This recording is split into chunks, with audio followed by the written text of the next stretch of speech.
Nic Yiannias. I was born in Dubuque, Iowa, August 15th, 1923. Well, obviously it's a small Midwestern city, and life was pretty tranquil. My father was in business here, in movie business, and so the Depression did not affect us being in business like it did a lot of other people. I went to Lincoln Grade School, which is an old Civil War building, and then Washington Junior High, and then Dubuque Senior High School. When I graduated, the war was underway. The draft was being instituted, and the feeling among young men in those days was one of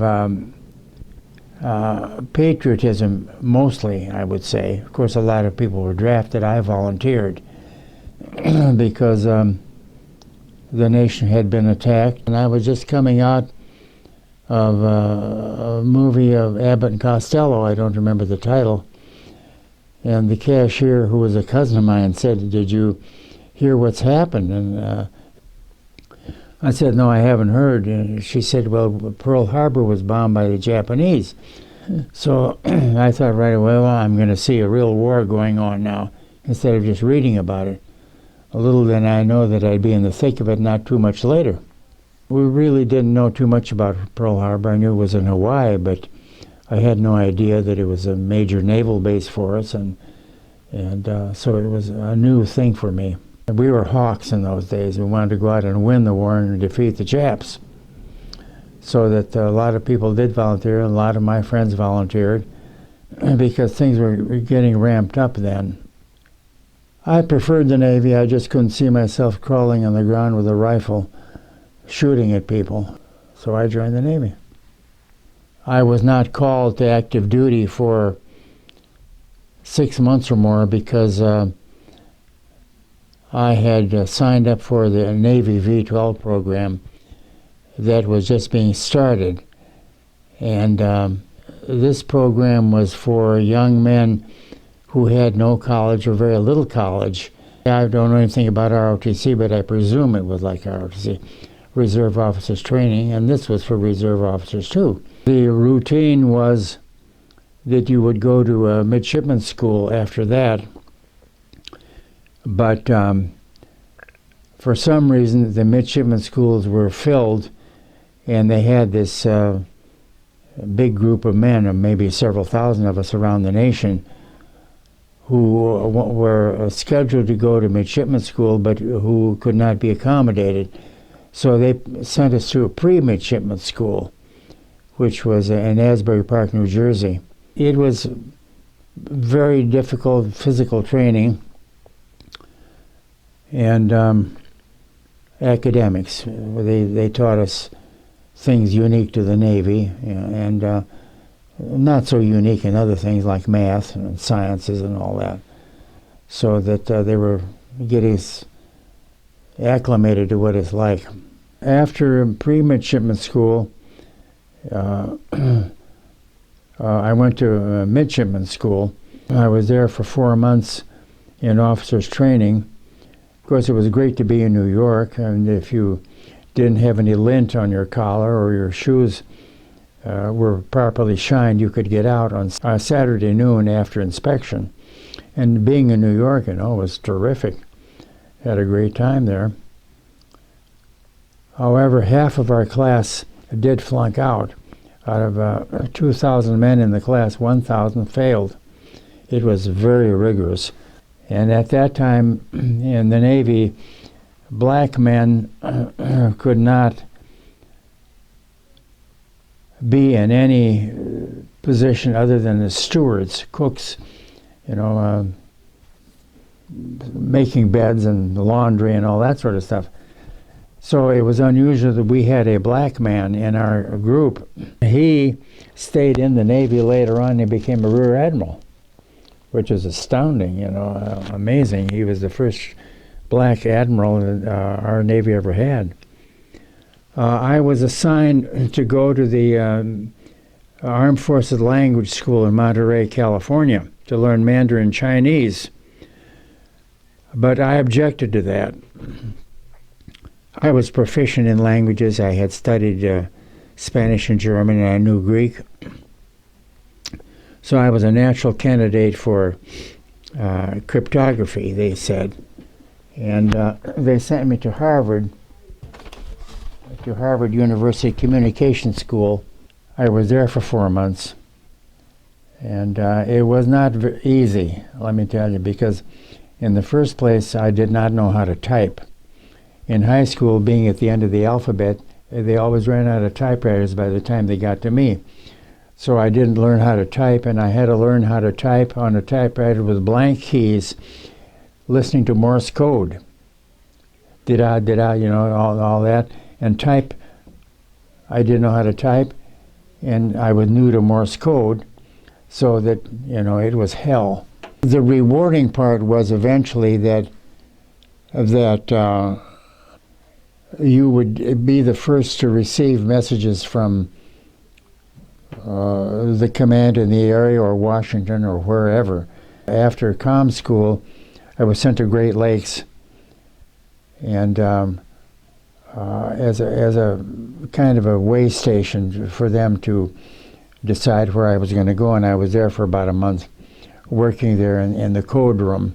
They sent me to San Francisco on my way to Pearl Harbor, and they had run out of bachelor officers' quarters, so they put me up in a hotel in an apartment building called the Brocklebank Apartment Building on Nob Hill, very posh, right across from the Fairmont Hotel, and I had a lot of fun in San Francisco for a month until they decided what to do with me. Then they sent me to Pearl Harbor. My first job, really, was on board the ship that took us to Pearl Harbor.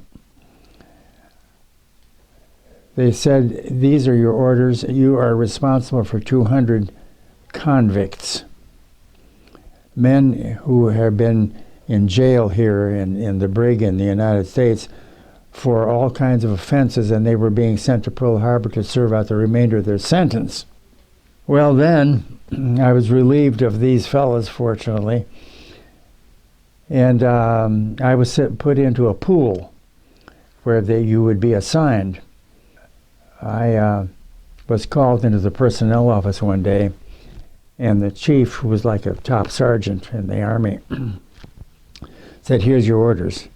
And I looked at him and it said, assigned to a certain name of the ship. It was an AOG. It was a tanker with jet fuel in it. And I thought, you know, they shoot a BB at that thing, it's going to explode. I said, and I had the temerity to tell the chief, and you don't tell them anything, I don't want these orders. He said, why not? I said, because I'm a communicator, and what kind of communicating am I going to do in an oiler, on a tank ship, on a tanker? You know, you're going to get an order to sail to someplace, and that probably won't even be encrypted. No, I don't want it. And he came back with orders that he said, this will keep you busier than you want to be. And it was the assignment to a staff, a task group, that eventually was revealed to me that it was to be in charge of the invasion of Japan. So I was flown to the Philippines and taken aboard. I went aboard the flagship SS AGC-12, which was a general communications ship. It existed solely for the purpose of housing this operational staff. Rear Admiral was my boss. And there were 80 men on the staff, officers and enlisted men too, but they were all high-ranking officers. Very critical, important messages were coming over every day from Washington regarding the invasion. And we were to load 700,000 troops on ships and take them to Japan for the invasion. That was my job, to decode all the messages and instructions from Washington, type them up myself. No one else would see them, and I would take them to the Admiral. and he would decide what's going to be done. I was a communication watch officer, and there may have been 4 or 5 of us, and that was our jobs. That's all we had to do. But we were working, you know, sometimes 18 hours a day, sometimes going a couple of days without sleep, because we'd have maybe 600 messages an hour coming in, and we had a coding team of maybe 30 Marines and sailors who also did that. But when they came in a message, it would say, this is a blue flag message. They would have to stop, because blue flag means an admiral. That's for the admiral only, and then I would have to take over and type out the rest and give it to the admiral. You see, you received all your messages by radio, and when there was a lightning strike, the transmission would get garbled up. The letters would get transposed, and you couldn't break the code. Here I was trying to find out what the message said, and it was say it was marked very urgent, with the lives of hundreds of thousands of men and hundreds of ships involved, and it was up to me to break the code and tell them what had to be done, like right now. So yeah, it was very critical at times, so that it was a very important cog in the scheme of things. You know, being 21 years old with that kind of responsibility was really, as I think about it now, was really amazing. I decrypted a message that said BB number so forth, BB is battleship, so forth, steaming at flank speed for coordinates so forth, latitude and longitude. And I looked it up, and it was Tokyo, and I thought, what in the hell are they doing going there? I mean, the war isn't even over yet, and they're going to Tokyo? Next day, atomic bomb. So that certainly stands out in my memory. Well, I was in World War II for 3 years, 1 year training and 2 years at sea. And then I was recalled for Korea, doing the same thing. I had tried to resign my commission, I mean, not for no particular reason other than the war was over, and I thought, well, this is it. And my resignation was rejected by the Secretary of the Navy. He said, you are not discharged. You stay in the reserve. So I had to do that, and 4 years later I was recalled. Well, we had a Navy station down on the riverfront here in 2 or 3 Quonset huts, and we drilled every month. We had to take 2 weeks on active duty someplace, wherever they'd send you. You'd have some choice in the matter, but yeah, I would always get sent to the Brooklyn Navy Yard or the Great Lakes, or I thought, why can't I go to Key West in the wintertime? And I applied for it, and I got it. So I was down there, and very interesting duty. I had submarine duty down there.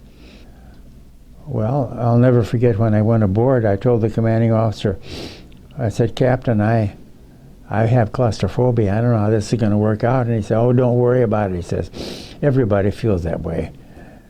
But we'll keep you busy so you'll forget all about it. And sure enough, they did. First day I went aboard, this submarine had 2 periscopes. And they gave me one, just like you see in the movies. You know, it comes down, you put your arms over their things. And they had target practice, and I was going to keep score. They'd shoot torpedoes at underwater targets, and I could see what's going on, and I'd have to record it. So I was kept plenty busy. I wasn't too happy about going, although I did like the Navy. I had to go, so I did. I called up my fiance in Springfield, Illinois, and I said, guess what happened? I'm going back into the Navy. So we got married on 2 weeks' notice in Springfield, Illinois. The next day,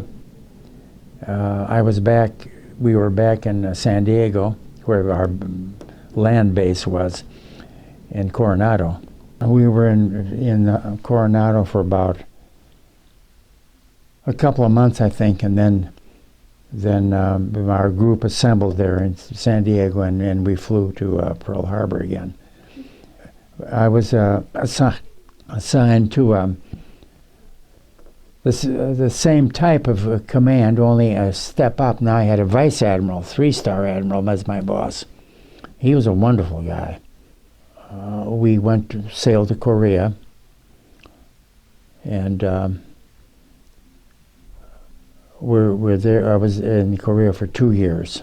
The peace talks were being conducted later on in my tour, and we were the communication station for the peace talks.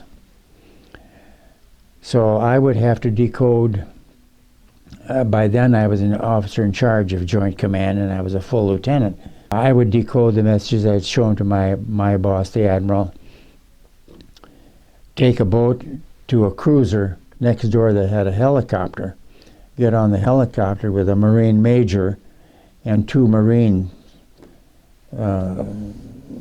privates or corporals, whatever they were, and fly to the peace talks with the instructions for Admiral Joy, who was a negotiator. And I'd have to take a box of cigars and a bucket of ice to him every day, and fly to Panmunjom, North Korea. Well, we had been on 4 AGCs, and I'm not sure which one this was, I don't remember. It maybe had been the Taconic or the Catoctin. This series of ships was named after mountains.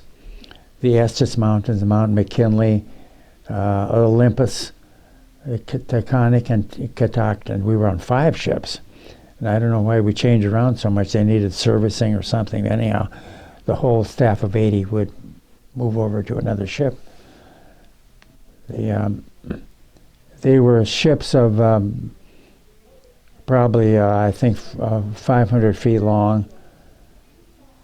And they had 75 transmitters, short-wave, long-wave transmitter. You could contact any place in the world from this ship, and about countless receivers, because it was the headquarters for battle operations, you see.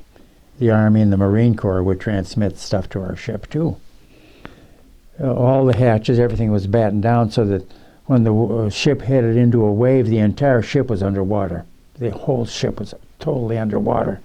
Then, you'd wonder if you'd ever come up, And I looked out a porthole in my stateroom, and about 400 or 500 feet away, the lightning struck, and 400 or 500 feet away, there's a carrier going in the opposite direction from us. I mean, that was too close for comfort in a typhoon, believe me. If there had been a collision out there. A carrier has 5,000 or 6,000 men aboard, and we maybe had 1,000 men on our ship, and it would have been a total catastrophe. By the time I got out, including previous training and all that, I'd had about 7 or 8 years in the reserve, and I thought, well, I'm almost over the hump. I might as well just stay in the reserve. So when I got out of Korea, and I didn't think there'd ever be another war, little did I know. I thought I'd just stay in and get my satisfactory 20 years service, which I did get. And I enjoyed the camaraderie of our Navy group here. It was great being with them, and I was very proud of it. Well, I think it's a great career. You can say that you go in when you're 20 years old, and you serve for 20 years, you can retire at half pay when you're 40 years old, and you've got a second career ahead of you. You got most of your life ahead of you. It's wonderful.